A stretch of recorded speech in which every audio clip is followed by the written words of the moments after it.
After a 3-year battle with cancer, a beloved Logan County school resource officer has passed away.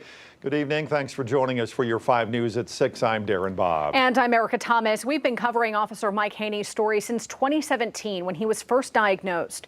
Today, school let out early and the football stadium filled up with friends and family who gathered to say their goodbyes. Yeah, 5 News reporter Catherine Gilker was in Paris today as Officer Haney was laid to rest.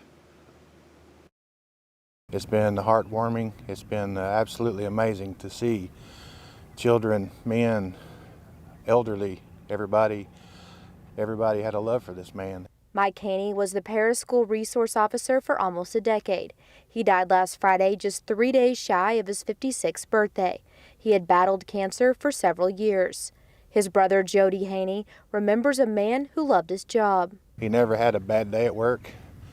He said, "I don't have to go to work. I get to go to work." This is video of Haney at work from January of 2018. Haney says the kids at the school were his brother's driving force through his battle with cancer.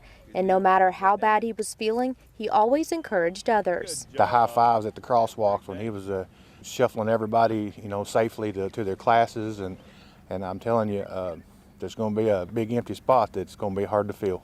Hundreds of people filled the stands here at Eagles Stadium this afternoon to honor their friend Mike. Paris schools even let out early to make sure that anyone who wanted to had the chance to come pay their respects. Paris Police Chief John O'Brien describes Haney as a fighter, dedicated, and one of a kind. He was steadfast, he was loyal, he loved his community, he loved us, we love him. It's left a huge hole in our department, one that won't be filled.